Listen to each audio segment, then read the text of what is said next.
So obviously, the left is divided and the Democratic Party is clueless because they know that Donald Trump will inevitably be launching a re-election campaign in 2020, and currently there's been no viable establishment contender to step up to really challenge him.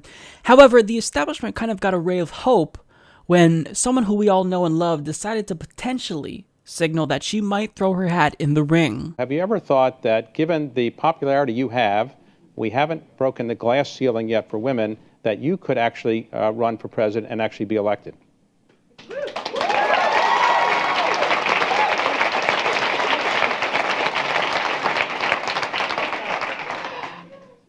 I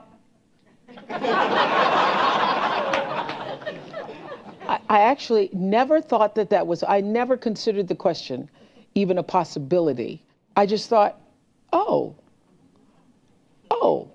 Right, because it's clear that you don't need government experience to be elected president of the United States, right? I thought, oh, gee, I don't have the experience. I don't know enough. I don't know. And now I'm thinking, oh. Yeah. All right. Well, okay. Oprah, please. No, don't. She's since kind of wavered on running for president, but after this video came out, there was Oprah 2020 that was trending on Twitter, and now liberal news outlets are starting to speak glowingly about her, and they kind of want to draft her. So, I mean, the Huffington Post touts her as the potential first black woman president, and Salon even suggested that she could be Trump's worst nightmare. Now, liberals who I actually respect even support this idea. So, actually, it was a while ago when filmmaker Michael Moore appeared on CNN's State of the Union and suggested an Oprah run. Democrats would be better off if they ran Oprah or Tom Hanks, he said. Why don't we run beloved people? Maybe because we don't live in an oligarchy and I actually want someone who's at least mildly qualified to be the president, not some celebrity. So that's ridiculous. But Oprah isn't the only billionaire who is potentially going to be throwing her hat in the race in 2020. So Disney CEO, billionaire Bob Iger is considering a 2020 presidential run as well. And also Mark Cuban, another billionaire, is being urged to run as well. And we also have Kanye West. Okay, I need everyone to understand that this is very, very disturbing. We are watching our country slip further into oligarchy before our very eyes, and we're just okay with it. We're so dissatisfied with Donald Trump that the prospect of running anyone but a celebrity at this point, it just doesn't seem like they could win. Billionaires need to fuck off. They have no business in politics. How can a billionaire who has private jets represent the working class Americans? They don't know what it's like to live off of $7.25 an hour in 2017. They don't.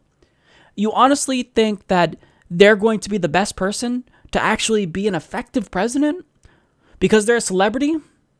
Think of how unfair that is to the qualified people who might run. Tulsi Gabbard, Nina Turner, Bernie Sanders.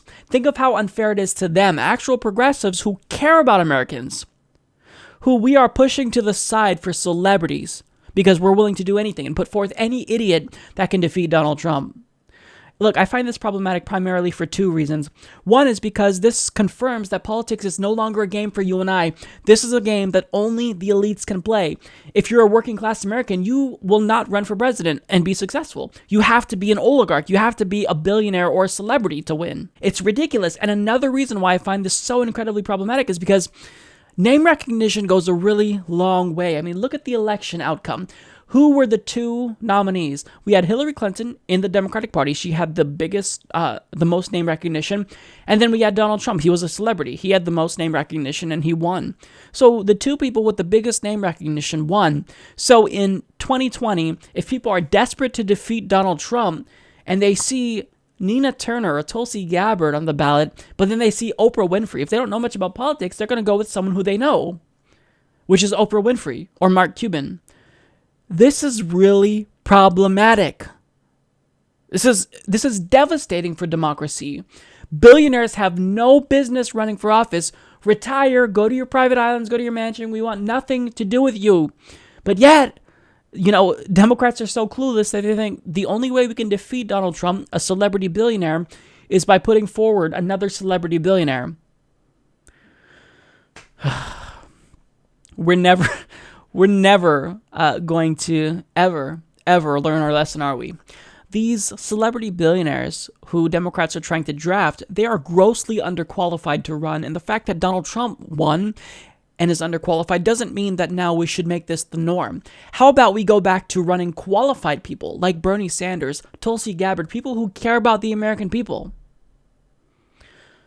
I don't know what to say. I saw this and I saw the enthusiasm because people think that, Oprah Winfrey would be a viable contender against Donald Trump, and it crushed my soul, guys. It really did. This is some fuckery that I don't ever want to see. I don't want our elections to devolve in between a race between the most famous billionaire. We're better than that. We are supposed to be a country that touts the middle class. We're supposed to have the strongest middle class, but look at us. We're devolving into an oligarchy before our very eyes, and some of us are cheerleading that process on. Yeah, it's very disappointing, to say the least. Support this podcast by joining the independent progressive media revolution today at humanistreport.com.